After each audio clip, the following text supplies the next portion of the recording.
Hi everybody. Real Simple Mama here with Kiddo and Tiny. And it is right before Thanksgiving here in South Texas. And we are, as you can hear and see, our cold front is blowing in. So this is our last chance to get to play in the yard. And so we're going to play in the sandbox for a little bit. And of course the chickens, as soon as we open the lid, want to jump right in. So Kiddo knows how to carefully pick them up and get them out of there. They want the sand to act like grit. And it's okay if they have a little bit of it, but you don't want to give that to them like in a dust bath or anything like that. They need the more unrefined sand that's more like concrete type sand. But all of them, especially Lollipop, who is our gold sex link, she's the blonde. She wants to be right in there with the kids. See, there she goes.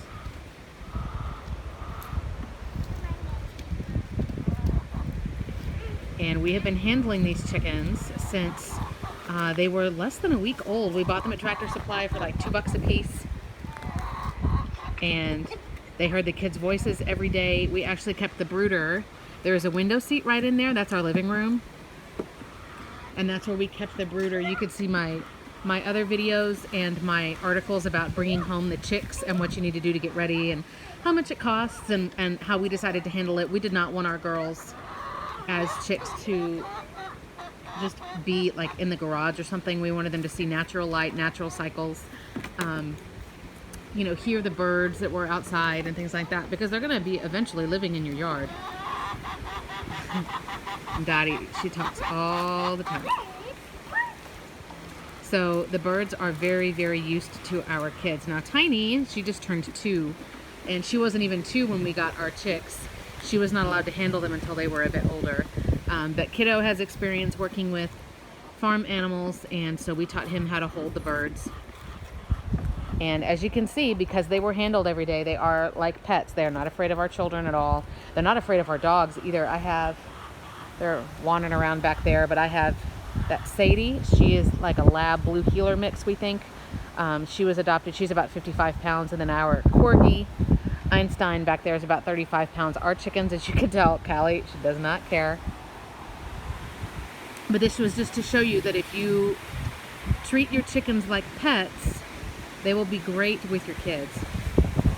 They might eat some of the sand, but other than that, they are great with the kids. They have never tried to attack my kids or try to peck their face. Tiny's wearing polka dots, so sometimes they might peck at the polka dots, but she knows to just put her hand out and tell them no.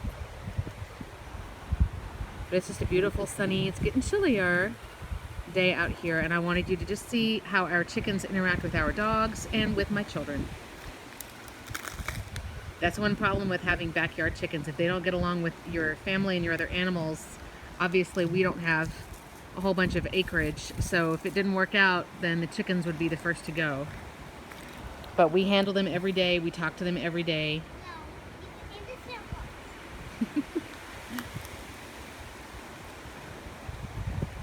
You got some friends in there, Kiddo. And our rule is, just so you know, they're allowed to, God, we got all 3 of them. They're allowed, this is my rule that I just like made up. They're allowed to sit on the rim like my kids are, but we don't want chicken feet in there.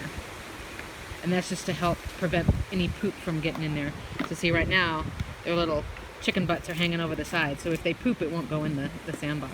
If it goes in there, it's no big deal. It's going to clump just like PDZ. Because remember, chickens only have one hole, as it were, for getting eggs fertilized, for laying eggs, for peeing, and for pooping. It's all the same thing, so it's very solid.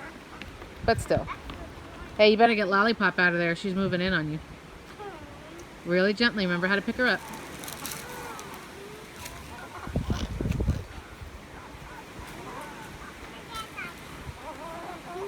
Yep, there you go. Just keep her feathers and her wings in. See, they just want to hang out with the kids. As soon as we open the door, they come running.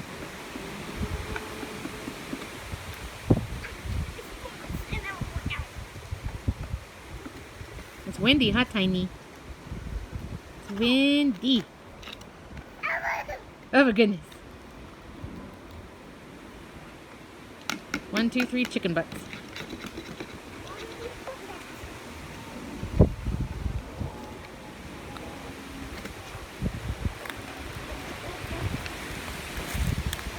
And that wind is kind of crazy, huh? Because that cold front's blowing in.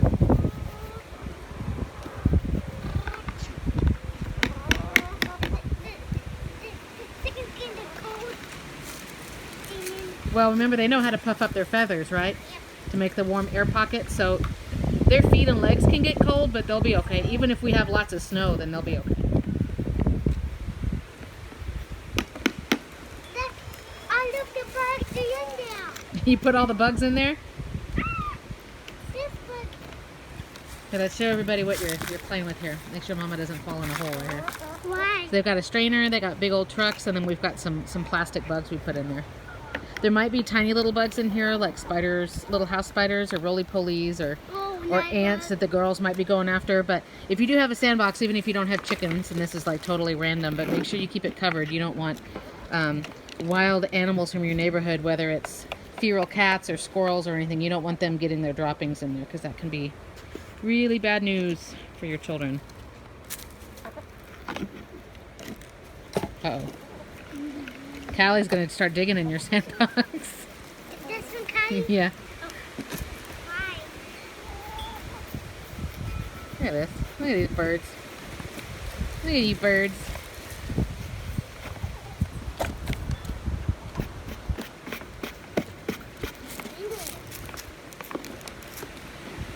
Hey, can you guys look at me and say bye? Bye. Thanks for watching. Thanks for watching. Can you say bye, Tiny? Bye, Callie. Say bye. Thank you. She's like, what are we waving?